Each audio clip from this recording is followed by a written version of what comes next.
வணக்கம். நான் உங்கள் அன்பான சயின்டிபிக் வேதிக் அஸ்ட்ராலஜர் அஸ்ட்ரோரஞ்சி பேசுகிறேன். நல்லது நினைப்போம், நல்லதே நடக்கும். இப்போ பார்த்தீங்கன்னா ஜூன் 2025 மாதம் எத்தகைய ஒரு மாதமாக இருக்க போகுதுங்கிறது பார்க்க போகிறோம். அறிவியல் சார்ந்த முறையில் பார்க்க போகிறோம். சயின்டிபிக் வேதிக் அஸ்ட்ராலஜி முறையில் பார்க்க போகிறோம். மிகைப்படுத்தாமல் பரிகாரங்கள் அது மாதிரி விஷயத்துக்கு போகாமல் உள்ளது உள்ளவாறு நம்ம கர்ம பலன் கிரகத்தின் அமைப்புகள் பொறுத்து எது மாதிரி செயல்பட போகிறது, எத்தகைய ஒரு பலாபலன்களை கொடுக்க போகிறது அப்படிங்கிறது துல்லியமா துலாம் ராசிக்காரர்களுக்கு 2025 ஜூன் மாதம் எத்தகைய மாதமாக இருக்க போகுதுன்னு பார்க்க போறோம். அதுக்கு முன்னாடி சேனலுக்கு ஃபர்ஸ்ட் டைம் வரவங்க மறக்காம சப்ஸ்கிரைப் பண்ணுங்க. ஸோ தொடர்ந்து நம்மளோட சேனல் உங்களுக்கு நம்மளோட வீடியோஸ் உங்களை அடையும். இப்போ பார்த்தீங்கன்னா ஜூன் மாதம் பிறக்கும் பொழுதே 3 பெரிய ஆண்டு கிரகத்தின் பயிற்சி நடந்து விட்டது. மார்ச் 29ஆம் தேதி பார்த்தீங்கன்னா சனி பயிற்சி முடிந்து விட்டது. மே 14ஆம் தேதி குரு பயிற்சி முடிந்து விட்டது. மே 19ஆம் தேதி ராகு கேது பயிற்சி முடிஞ்சு விட்டது. ஸோ இந்த 3 பயிற்சியும் மிகவும் முக்கியத்துவம் வாய்ந்த பயிற்சி. இது துலாம் ராசிக்காரர்களுக்கு எப்படி இருக்க போகுதுன்னு பார்க்கும்பொழுது ஜூன் மாதம் பிறக்கும் பொழுதே 3 முடிந்தனால குரு பார்த்தீங்கன்னா ராசியை பார்க்கக்கூடிய 9ஆம் பாவத்தில் 9ஆம் வீட்டில் 9ஆம் ராசியில் இருக்கும் பொழுது அருமையான ஒரு அமைப்பு. இதுவரை அஷ்டமத்துல ஒரு வருடமாக குரு இருந்து துலாம் ராசிக்கு எந்த ஒரு பலாபலன்களும் எந்த ஒரு சாதகமான நட்பலன்களும் கொடுக்க முடியாமல் இருந்த குரு இப்போ 9ஆம் இடத்துக்கு யோகஸ்தானத்துக்கு ராசியை பார்க்கிறார். 3ஆம் இடம் என்று சொல்லப்படுகிற தன்னோட ஓன் வீடை மீனத்தை பார்த்து முயற்சி ஸ்தானத்தை பார்த்து வலுப்படுத்துகிறார். 5ஆம் வீடுங்கிற புத்திரஸ்தானத்தை பார்த்து வலுப்படுத்துகிறார். இது இல்லாம அற்புதமான ஒரு விஷயம்.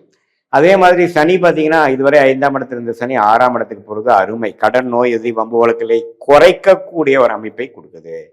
அதே சமயத்துல 5ஆம் இடத்துல ராகு இருந்து குரு பார்வை பெறுவது புத்திர விஷயம் உள்ள பெனிஃபிட். நம்மளால குழந்தைகள் பேருக்காக எதிர்பார்க்கிறவங்க மற்ற விஷயங்கள் எதிர்பார்க்கறதுக்குன்னா ஒரு நல்ல ஒரு பேர் கிடைக்கக்கூடிய ஒரு அருமையான ஒரு பார்வை, அருமையான ஒரு அமைப்பு.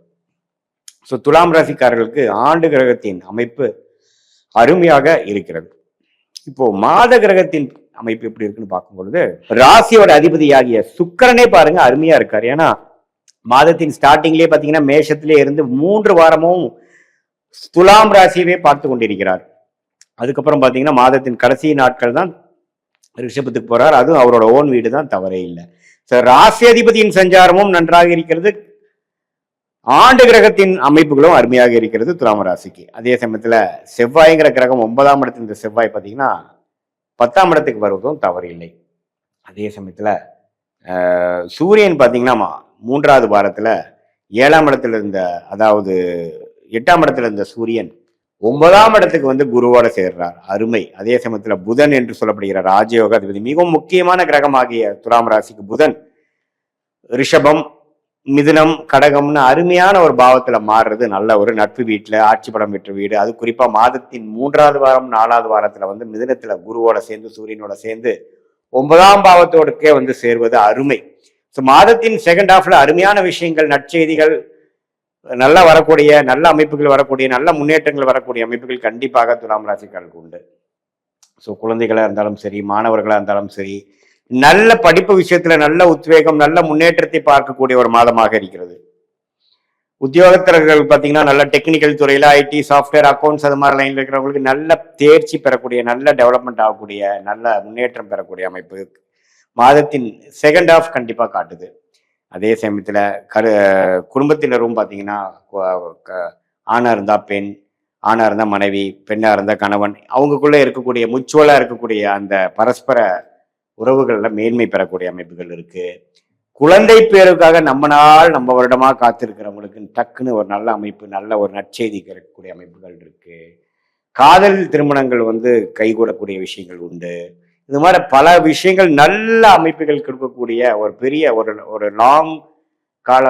லாங் டேர்ம் என்று சொல்லப்படுகிற ஒரு 10 மாதம், ஒரு வருட காலத்துக்கு ஆரம்ப கட்ட மாதமாக, ஸ்டார்டிங் ஸ்டேஜ் மாதமாக நம் துலாம் ராசிக்காரர்களுக்கு ஜூன் 2025 கட்டாயம் இருக்கிறதுங்கிறது நீங்க தெரிஞ்சுக்கணும்.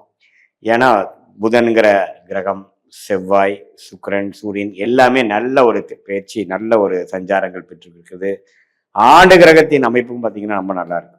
ஸோ இதெல்லாம் பார்க்கும் பொழுது துலாம் ராசிக்காரருக்கு கடந்த ஒரு வருடமாக கொஞ்சம் எல்லாமே கிணத்துல போட்ட கல்லு மாற எதுவுமே பெருசா நடக்காம அமைதியா போய் கொண்டிருந்த வாழ்க்கை இப்போ கொஞ்சம் சுறுசுறுப்பாக, உத்வேகமாக, ஒரு ஃபுல் ஆஃப் பிளசன்ட் சர்ப்ரைசஸும் ஒரு நல்ல ஒரு அமைப்பும் கொடுத்து சுறுசுறுப்பாக எல்லாமே வந்து வாழ்க்கையில் கொஞ்சம் மேன்மையும் ஹோப்ஃபுல்லாக இருக்கக்கூடிய அடுத்த கட்ட நடவடிக்கைக்கு அடுத்த கட்ட வாழ்க்கைக்கு போகக்கூடிய அடுத்த கட்ட படிநிலைக்கு போகக்கூடிய ஒரு நல்ல மாற்றம் நிறைந்த ஒரு சம்பவங்களாகவும் நல்ல ஒரு டெவலப்மெண்ட்டாகவும் நல்ல ஒரு குட் நியூஸ் கொடுக்கக்கூடிய விஷயங்களும் வரக்கூடிய அமைப்புகள் கட்டாயம் துலாம் ராசிக்காரர்களுக்கு இருக்குதுங்கிறத தெரிஞ்சுக்கணும். இது வந்து ஒரு பொதுவான பலன்களை தவிர உங்கள் ஜென்ம ஜாதகத்தில் எத்தகைய ஒரு அமைப்புகள் போய் கொண்டிருக்கிறது, உங்களுடைய தசாபுக்திகள் என்ன, லக்னம் என்ன, இதெல்லாம் வைத்துதான் நீங்க வந்து மேற்கொண்டு உங்களுடைய ஷார்ட் டேர்ம் அடுத்த 3 மாதங்கள் எப்படி இருக்க போகுது, அடுத்த 10 மாதங்கள் எப்படி இருக்க போகுது, அதுக்கப்புறம் வரக்கூடிய எந்த நேரத்தில் எந்த மாதிரி முடிவுகள் எடுக்கலாம், உங்களுடைய கர்மா என்ன சொல்கிறது, எந்த மாதிரி வேலை எந்த மாதிரி டைரக்ஷனில் போகலாம்,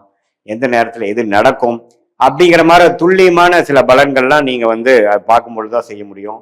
அதே சமயத்தில் இந்த கோச்சார் அமைப்பும் இந்த உங்களுடைய ஜென்ம ஜாதகத்தையும் ரெண்டையும் மிக்ஸ் பண்ணி பார்க்கும்போது ஒரு துல்லியமான பலன்கள் நம்ம எடுத்து சயின்டிபிக் வேதிக் அஸ்ட்ராலஜி முறையில் துல்லியமான பலன் எடுத்து நீங்கள் வாழ்க்கையில் வெற்றி பெற முடியுங்கிறத நீங்கள் தெரிஞ்சுக்கணும். இது பொதுவான பலன் தான் அப்படிங்கிறது நீங்கள் தெரிஞ்சுக்கணும். மீண்டும் மற்றொரு காணொலியில் நாம் சந்திப்போம். நன்றி, வணக்கம்.